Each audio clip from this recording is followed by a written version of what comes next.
ती शक्ती वर्षा बंगल्यावर आहे, ती शक्ती मालवणात आहे. त्याच्यामुळे इतके दिवस जयदीप बापटे हे पोलिसांना चुकवू शकले. पण अखेर शिवभक्तांचा एवढा दबाव आणि एवढा रेटा होता की त्याला त्याचे बॉस हे वाचवू शकले नाही. छत्रपती शिवाजी महाराजांच्या संदर्भात या राज्यात जे घडलं हे यापूर्वी कधीच घडलं नव्हतं. जयदीप आपटे यांच्यापेक्षा ज्यांनी त्यांना हे काम दिलं अनुभव नसताना, ते बेकायदेशीर होतं, ते सूत्रधार आजही सरकारमध्ये आहे. त्यांच्यावरती कारवाई कधी होणार? आणि जयदीप आपटे यांना अटक होण्याआधीच सिंधुदुर्गच्या कोर्टामध्ये त्यांच्या जामिनाची तयारी 8 दिवसापासून सुरू आहे. आणि त्या संदर्भात ठाण्यातून सूत्र हलतायत. मी वारंवार ठाण्याचा उल्लेख करतो की जयदीप आपटे यांना 2 दिवसामध्ये ते सरेंडर होतील आणि ताबडतोब त्यांच्या जामिनाची व्यवस्था करा, अशा प्रकारची सूत्र ही ठाण्यातून हलतायत. त्या संदर्भात कायदेशीर जी मदत लागते ती सुद्धा ठाण्यातून मिळते. छत्रपती शिवाजी महाराजांच्या नावानं ज्यानं बाजार मांडला आणि केला, त्या सगळ्याचं जे षडयंत्र आहे त्या षडयंत्राचे सूत्रधार हे ठाण्यातच आहेत. यात बघा हे लहान मासे मोठे मासे यात प्रश्न नाहीये. आम्ही यात राजकारण करू इच्छित नाही. छत्रपती शिवाजी महाराजांच्या अपमानानंतर या राज्यात जी स्थिती निर्माण झाली आणि लोकभावना दडपण्याचा प्रयत्न झाला, तो कोणाला तरी पाठीशी घालण्यासाठी, या संपूर्ण कामात जो भ्रष्टाचार झालेला आहे तो दडपण्यासाठी आमचा विरोध आणि लढा त्यासाठीच आहे. कोट्यवधी रुपयाचं काम टेंडरच्या माध्यमातून काढल्यावर प्रत्यक्षात काम 20-25 लाखात आटपलंय पुतळ्यासह. हे आपण पहा. पुतळा जो आहे, मंजूर झालेला खर्च आणि झालेलं काम ही तफावत जर तुम्ही पाहिलीत, म्हणून तो पुतळा इतक्या कमी प्रतीचा झाला. आणि मुख्यमंत्री म्हणतात 45 किलोमीटर ताशी वेगानं वाऱ्यानं पडला.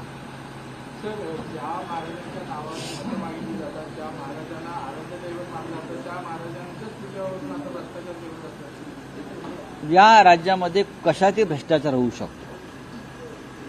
हे राज्य जे आहे, हे सरकार जे आहे, हे महाराजांच्या नावानंच भ्रष्टाचार करत आहे. छत्रपती शिवाजी महाराजांच्या नावानं लूट चालू आहे. छत्रपती शिवाजी महाराजांचा महाराष्ट्र लुटला जातो आहे. गुजरातचे ठेकेदार महाराष्ट्र लुटतायत. काल आम्ही दौऱ्यावर गेलो दुष्काळी भागाच्या, ओला दुष्काळ. तिथले रस्ते वाहून गेले. परभणी असेल बरं का, त्यानंतर बाजूचे सगळे जिल्हे, हिंगोली असेल, संभाजीनगर असेल, म्हणजे रस्तेच्या रस्ते वाहून गेले. तिकडले जे तरुण कार्यकर्ते आहेत, ज्यांची घरं वाहून गेली, शाळा, गुरं ढोरं माणसं वाहून गेली, त्यांनी जे आमच्यासमोर डॉक्युमेंट्स ठेवले, ह्या ग्रामीण भागातल्या रस्त्यांची कामं सुद्धा गुजरातच्या ठेकेदारांना देण्यात आलेली आहे आणि ते रस्ते वाहून गेले. एक सरस्वती कन्स्ट्रक्शन नावाची कंपनी गुजरातमधली आहे. आता परभणीतल्या गावातल्या रस्त्याची कामं या ठेकेदारांना, हिंगोलीतल्या रस्त्याची कामं या ठेकेदारांना.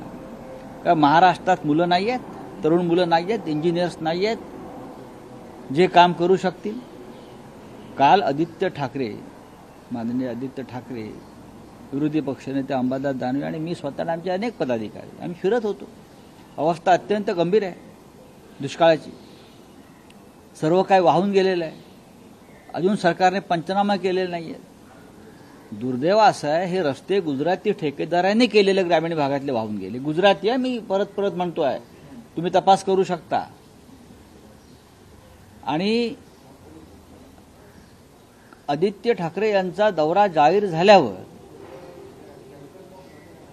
सरकारला जाग आली आणि मग तहसीलदार व्हिडिओ वगैरे धावत गेले. कृषी मंत्री कुठे होते इतक्या दिवसामध्ये? या राज्याला कृषी मंत्री आहे की नाही? आदित्य ठाकरे येणार आहेत हे कळल्यावर राज्याचे कृषी मंत्री काही भागात गेले पाहणीचं फार्स करण्यासाठी. ते गाडीतून उतरले सुद्धा नाहीत असं त्या शेतकऱ्यांचं म्हणणं आहे. गाडीतून उतरले नाहीत, त्यांनी पायही जमिनीला लावला नाही या राज्याच्या कृषी मंत्र्यांनी. इतकंच नव्हे तर उलट कृषी मंत्र्यांकडे काही मागण्या करायला गेलेले शेतकऱ्यांच्या अंगावर कृषी मंत्री निर्घृणपणे ओरडत राहिले. मी काय करू शकतो? मी काय करू?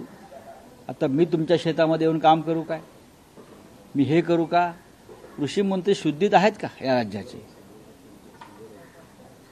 हजारो शेतकऱ्यांचे संसार वाहून गेलेत, पशुधन वाहून गेलाय, पीक वाहून गेलाय, पंचनामे नाहीत, पीक विमा योजना नाही, तुमची यंत्रणा चालत नाही. तुम्ही कृषी मंत्री आहात, जबाबदारी कोणाची आहे?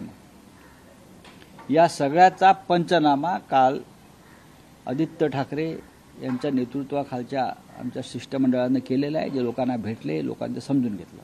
कृषी मंत्री असं म्हणताय की युवराजांना शेती आणि कृषीबद्दल काय समजतं? युवराजांना सगळं समजतं, सगळं समजतंय आणि तुम्हालाही समजून घेऊ.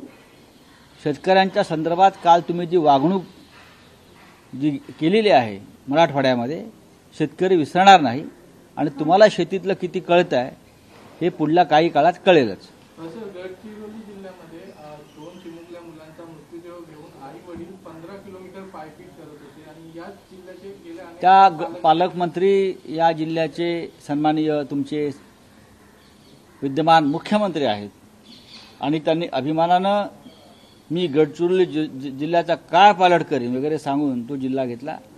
पण गडचिरोली जिल्ह्याचा कायापालट तिकडला आदिवासींचा कायापालट करण्यापेक्षा तिकडला जो खाण उद्योग आहे, मायनिंग, तिकडले आर्थिक व्यवहार आपल्या हातात असावेत यासाठी गडचिरोली जिल्हा हा त्यांनी स्वतःकडे ठेवला. त्यासाठी मोठ्या प्रमाणामध्ये वेगळे कलेक्टर्स नेमले आणि आजही आदिवासी हा जगण्यासाठी संघर्ष करतोय.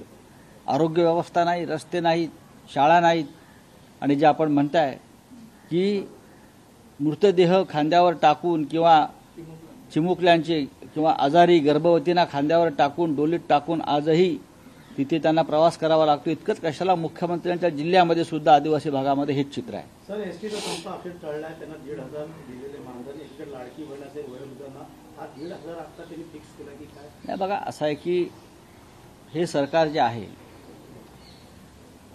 हे 1500च्या वर जाणार नाही कुठेही.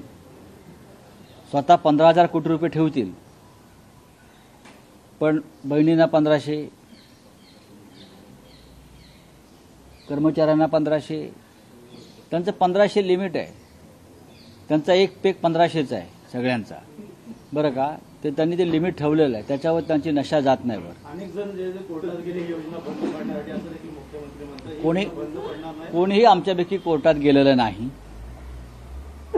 कोर्ट त्यांच्याच मालकीची झालेली आहेत, चिंता करू नये. ते कोर्टालाही 1500 पाठवतील. हा, कोणी नाही. हाँ, देखिए, कल्याण से गिरफ्तार नहीं किया, वो सरेंडर हुआ है. ये सब जो मैंने कहा था कि एक शक्ति है जो उनको बचा रही है, और आपटे के पीछे की शक्ति क्या है वो फडणवीस साहब हमारे गृह मंत्री बताएंगे. वो गृह मंत्री है, उनको कौन बचा रहा था उनको सब कुछ पता है. और पूरी व्यवस्था उनकी जमानत की हो गई है, उधर थाना से सूत्र चल रहे हैं. बाद में उसको सरेंडर किया गया. शरद पवार जी कह रहे हैं चुनाव जब हो जाएगा, उसके नतीजे आएगा, उसके बाद हम मुख्यमंत्री चेहरे का देखेंगे और जिस पार्टी को ज्यादा जनता के मन में जो चेहरा है जनता उसको ही मुख्यमंत्री बनाएगी.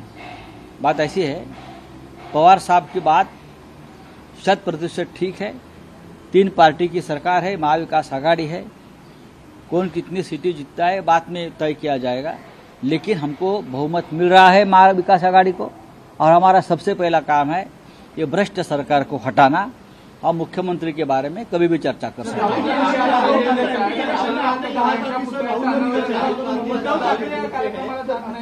लोकसभा निवडणुकीचा जो काही प्रकार घडला त्याची सहल अजून मनात कायम आहे का? सांगलीचा विषय म्हणाल तर आज पतंगराव कदम जे आहेत आमच्या सगळ्यांचेच ते मित्र होते, सगळ्यांचे सहकारी होते। आज त्यांच्या स्मारकाचं अनावरण होत आहे। स्वतः त्यांचे पुत्र विश्वजित कदम हे मातोश्रीवरती येऊन उद्धवजींना आमंत्रण देऊन गेले। पण आज महाराष्ट्रात ज्या घडामोडी सुरू आहेत, मुंबईत काही महत्त्वाच्या बैठका आधीच ठरलेल्या आहेत, त्याच्यामुळे उद्धवजी त्या कार्यक्रमाला जाऊ शकले नाहीत। बाकी काही त्याच्यामध्ये राजकारण नाही। अनिल देशमुखांवर सीबीआयने गुन्हा दाखल केलाय। जळगावमध्ये भाजप नेते आणि पदाधिकारी आहेत, त्यांच्यावर खोटे गुन्हे नोंदवले। मग आमच्यावर जे खोटे गुन्हे नोंदवले फडणवीसांच्या काळामध्ये, त्या संदर्भात फडणवीसांवरती गुन्हा दाखल करणार का? कसले खोटे गुन्हे? अशा गोष्टीत तुम्ही सीबीआयला आणता। आमच्यावर, अनिल देशमुखांवर, नवाब मलिकांवर अनेक लोक असे आहेत आमच्याकडे की ज्यांच्यावर तुम्ही खोटेच गुन्हे दाखल केले आहेत ना। मग ते खोटे गुन्हे करणारं गृह मंत्रालय, ईडीचे अधिकारी, त्यांच्यावरती कारवाई होणार आहे का? आज तुमच्या हातामध्ये सत्ता आहे, पॉवर आहे, पैसा आहे, म्हणून तुम्ही हे परत आम्हाला त्रास देत असाल तर या राज्याची जनता पाहते आहे। चला होऊ शकतात का विधानसभा निवडणुकीपूर्वी? हे जे फडणवीसांचं सरकार आहे किंवा मिंध्यांचं सरकार आहे ते कोणत्याही पातळीपर्यंत घसरू शकतं। हे घाबरलेलं सरकार आहे। अनिल देशमुख हे खंबीरपणे उभे आहेत, संकट झेलून, तुरुंगवास भोगून। एकदा गृहमंत्री म्हणून गृहमंत्रालयानं तेव्हा काही कारवाई केली असेल तेव्हा पुरावे असतील त्यांच्याकडे ना। दबाव कसला?